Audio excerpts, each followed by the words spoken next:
30 times.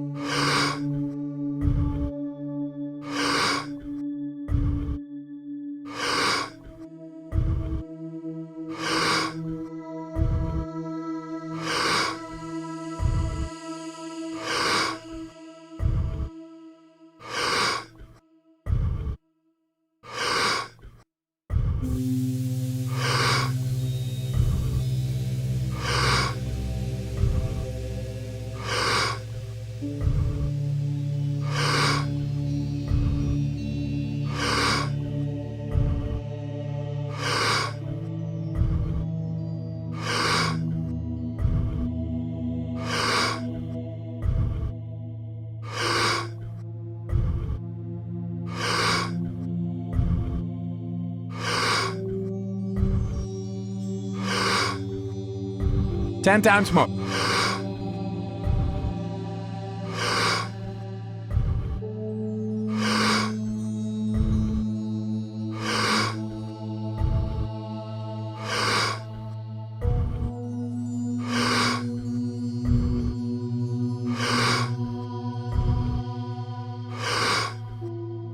Two times more. Letting go and stop. I'm not trying to be Pollyannish about it because I'm not a Pollyannish person, as you know. I wrote the 48 Laws of Power, and no one ever has to say that I'm Pollyannish after I wrote that book. But it's an opportunity, and the opportunity is on many levels to rethink your life, to rethink your values, to rethink where you're going, to rethink what your career should be, what your relationship to other people should be. It's a time to reorient yourself to who you are and what you like and what what your goals are and what makes you unique. It's a time to read books and enlighten yourself and enrich your mind. So if you take that attitude, then, Ryan Holiday wrote the best book on this subject. I encourage people to read it, The Obstacle is the Way. If you have that attitude where obstacles are actually the path forward, nothing's going to stop you. But it's all how you look at things. It's kind of a mental process that you switch to seeing the positive side. So a stroke is like the worst thing that happened to me. It ruined so much, but it's also been a blessing in some ways because it's really made me appreciate my life, appreciate the people around me. And I'm now writing my 7th book. Wow. And I keep having this thought that I could die tomorrow because I'm in a very vulnerable state for catching the coronavirus once you've had a stroke. It could happen, I gotta get this book done, man. I am so motivated. I'm working so hard on it because, I see that this is like my great opportunity to express something before I am dead. Yeah. So it's just that switch inside of that lens, how you look at the world, that will change what you're just talking about. What are the greats in history? What have they done when they lose a war? A family member dies. They go through a life-threatening condition. What are the great presidents, rulers, leaders of the past? What do they do in those moments of tragedy that allow them to bounce back and then rebound into something more powerful or greater than before? Is there common themes from the past that you've seen? Well, Abraham Lincoln faced a lot of that stuff. He dealt with a lot of death early on in his life with his parents and people around him, and he suffered some major setbacks. And then you can think of like Winston Churchill, who also dealt with, he led a war campaign, and during World War I that was a major disaster. He was in disgrace, and he was a very manic depressive person, and he became very, very depressed, and he bounced back.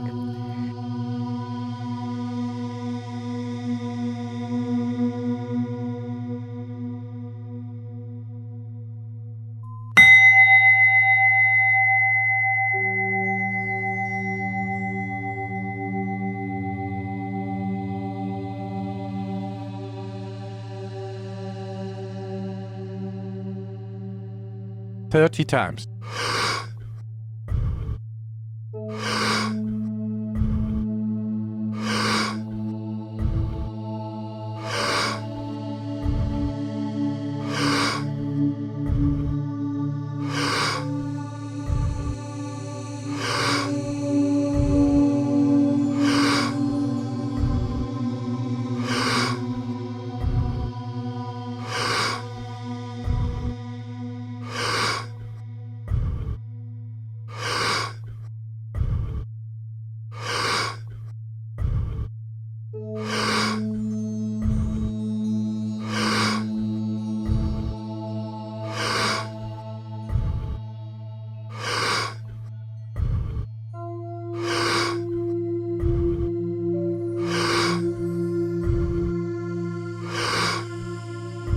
10 times more.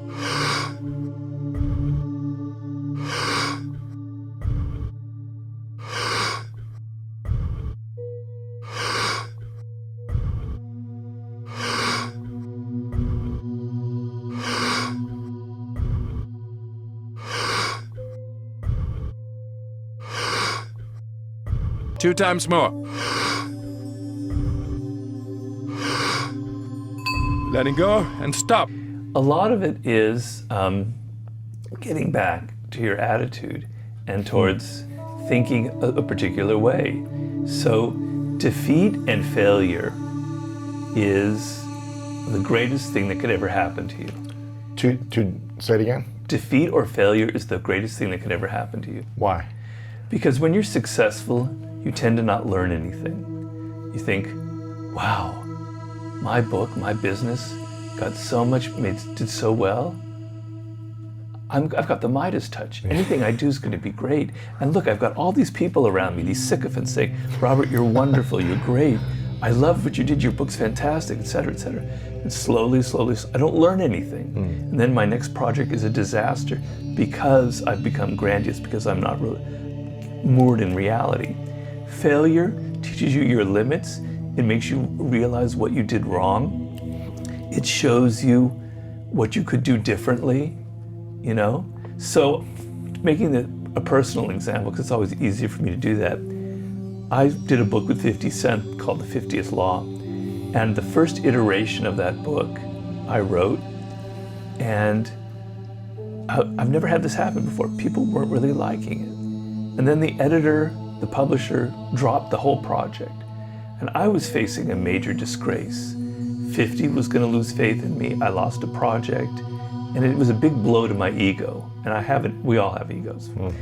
And so we found a new publisher, and he said, Robert, we'll do the book, but you've got to rethink it, and I need this book in 8 months. And I go, you want me to start all over after a year working on this book, and you want it in 8 months? No way. But then I realized, okay, what is it that I did wrong? And he said, you didn't make the book a Robert Greene book. You made it too much about 50 Cent. People want to read you, they want to read about your ideas. They don't want it to be so much about him. They wanted a combination of the two. But you were being too humble here. And I go, okay.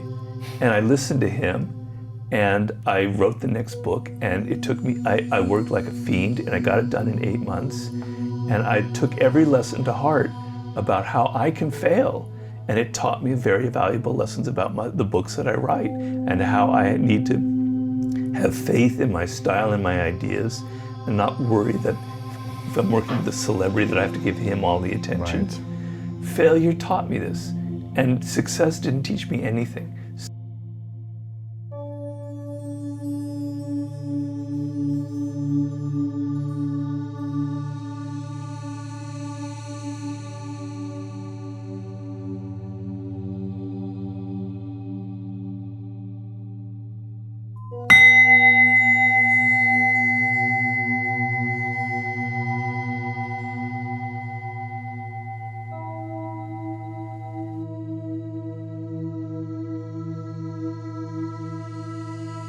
Thirty times.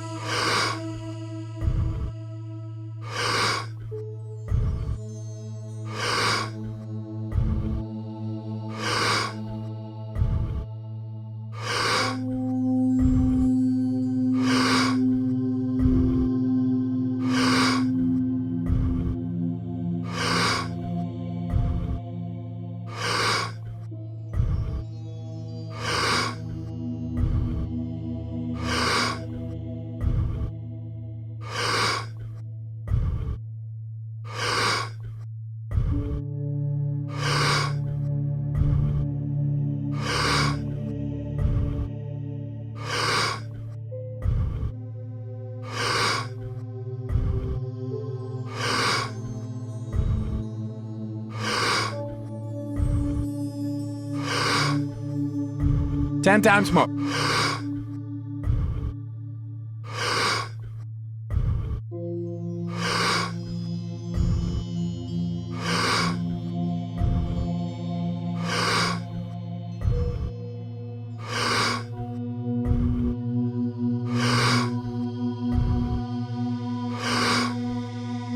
2 times more.